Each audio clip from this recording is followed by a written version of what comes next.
Quand Salif Ouedraogo est mort, tout le Burkina pensait que son empire allait continuer à grandir. Après tout, cet homme était parti d'un petit village poussiéreux près de Koudougou pour construire l'un des hôtels les plus luxueux du pays. Le Royal Baobab. Un palace que même des ministres et des hommes d'affaires étrangers admiraient. Mais quelques mois seulement après son enterrement, les employés vivaient dans la peur. Les humiliations devenaient quotidiennes. Les clients commençaient à fuir. Et un soir, devant tout le restaurant, un serveur fut giflé par la nouvelle directrice. Ce que personne n'avait compris, c'est que le plus grand danger pour un empire ne vient pas toujours de l'extérieur. Parfois, il vient de l'intérieur. Dans la province du Boulkiendé, à quelques kilomètres de Koudougou, il existait un petit village poussiéreux que presque personne ne connaissait en dehors des marchés environnants. Pas d'électricité stable. Pas de route goudronnée. Pas d'eau courante dans plusieurs concessions. La plupart des familles vivaient de l'agriculture et des récoltes incertaines. C'est dans ce village qu'était né Salif Ouedraogo. Son père était cultivateur. Un homme dur au travail, silencieux, maigre, qui passait ses journées dans les champs sous le soleil brûlant. Sa mère vendait du dolo et préparait des galettes pour nourrir la famille. Ils étaient pauvres. Très pauvres.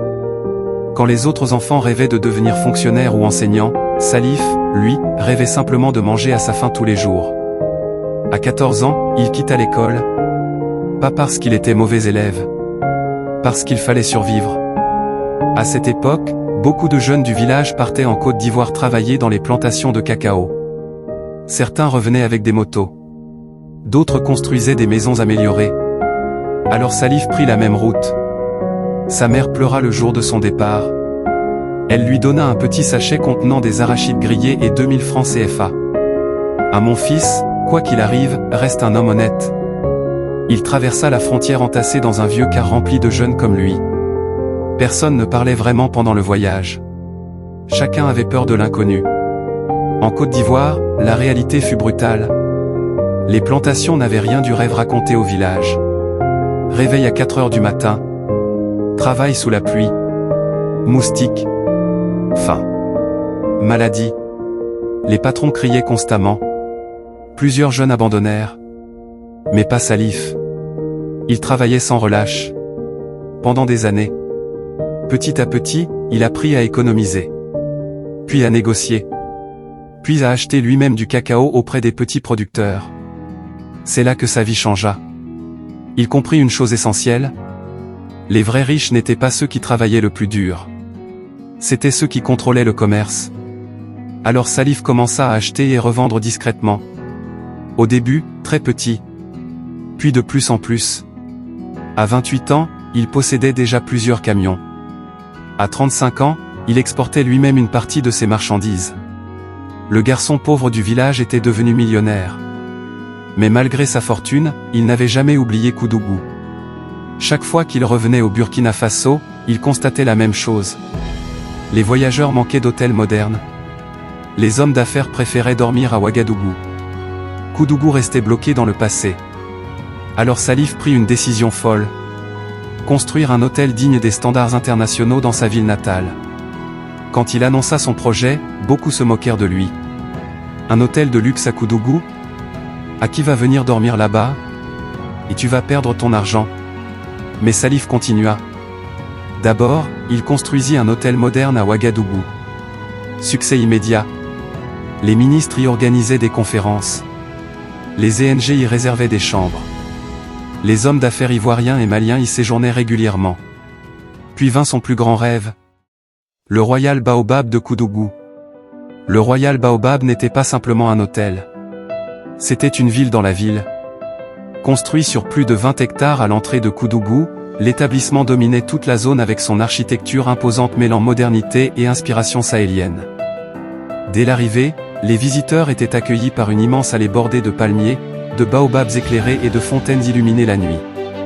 Au centre du domaine se dressait le bâtiment principal. 4 étages recouverts de grandes baies vitrées teintées qui reflétaient le soleil du Burkina. Le hall d'entrée impressionnait immédiatement les visiteurs, marbre importé, lustre géant, fauteuil en cuir, œuvres d'art africaines sculptées à la main. Le Royal Baobab comptait plus de 150 chambres de luxe. Suite présidentielle. Restaurant gastronomique. piscine à débordement, spa haut de gamme, salle de conférence moderne. Même à Ouagadougou, peu d'hôtels pouvaient rivaliser avec lui. Des ministres, des ambassadeurs et des hommes d'affaires étrangers y séjournaient régulièrement. Les habitants de Koudougou venaient parfois simplement devant l'entrée pour observer les personnalités arrivées. Pour beaucoup, l'hôtel représentait la fierté de toute la région. On disait souvent « Tant que le Royal Baobab brille, Koudougou avance aussi ». Et c'était précisément ce qui rendait la chute encore plus douloureuse. Parce qu'un lieu aussi prestigieux aurait dû devenir un symbole de réussite durable. L'ouverture de l'hôtel transforma complètement la ville. Des dizaines d'emplois furent créés. Réceptionnistes, cuisiniers, serveurs, femmes de chambre, agents de sécurité. Salif avait une réputation particulière. Il connaissait les employés par leur prénom. Quand un travailleur tombait malade, il payait parfois lui-même les frais médicaux. Quand un employé perdait un parent, il envoyait discrètement une enveloppe. Les gens disaient souvent « Ah, cet homme n'a pas oublié d'où il vient ». Sous son leadership, le Royal Baobab devint une référence. Des artistes y séjournaient. Des délégations étrangères aussi. Même des visiteurs venant du Ghana ou de Côte d'Ivoire faisaient escale à Koudougou uniquement pour découvrir l'hôtel dont tout le monde parlait. Puis, tout bascula. Un matin de novembre, Salif s'effondra dans son bureau à Ouagadougou. Crise cardiaque. Il fut transporté d'urgence à l'hôpital. Mais il ne survécut pas. La nouvelle se répandit dans tout le pays. À Koudougou, plusieurs commerçants fermèrent leurs boutiques le jour de son enterrement.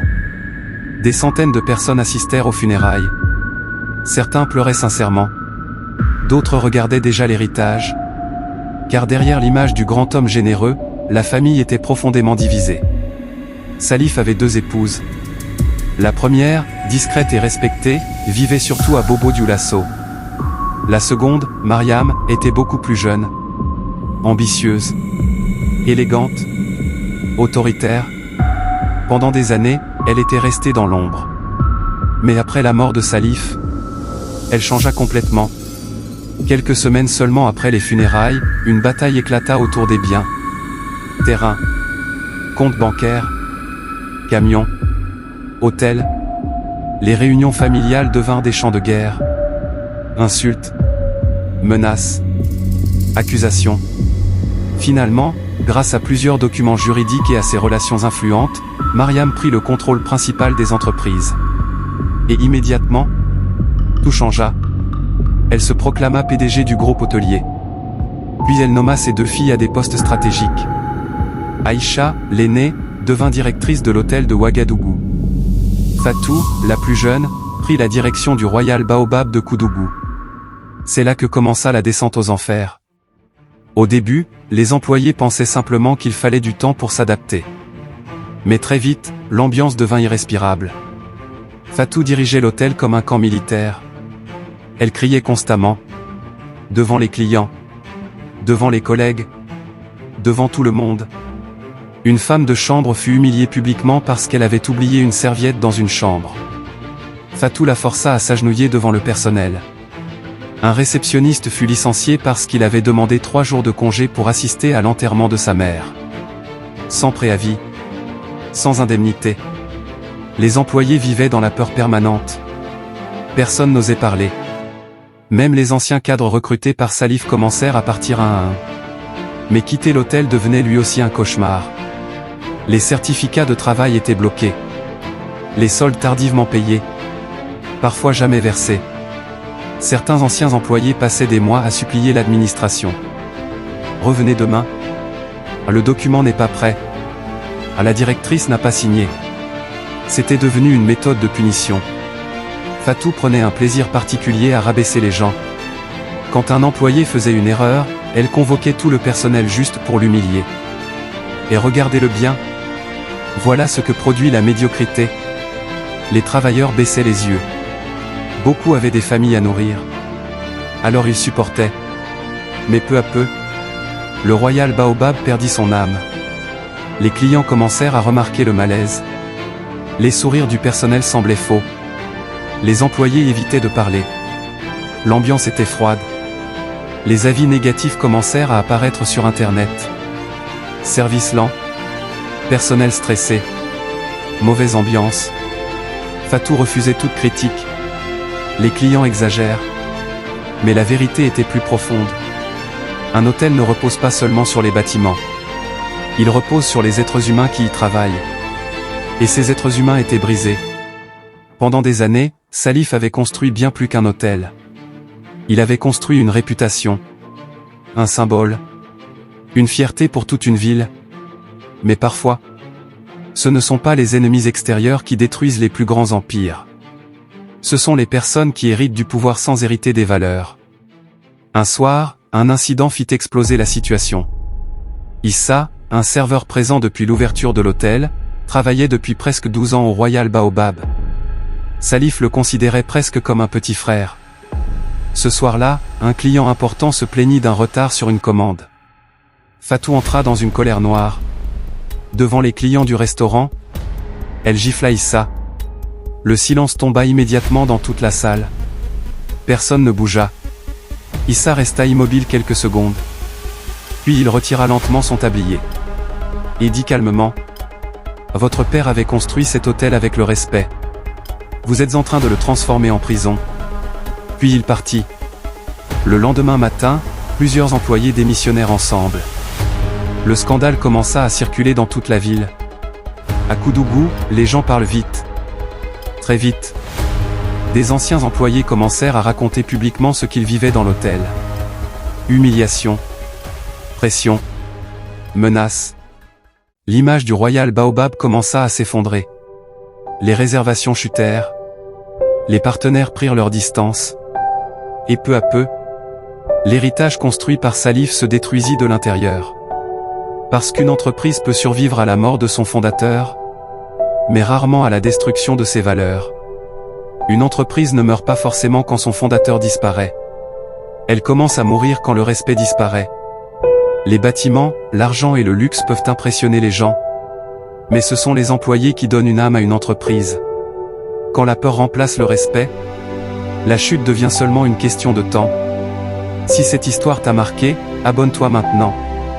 Parce qu'ici, on raconte les histoires africaines que beaucoup connaissent, mais que peu osent montrer. Et écris en commentaire. Selon toi, qu'est-ce qui détruit le plus vite une grande entreprise, le manque d'argent, ou les mauvaises personnes au pouvoir ?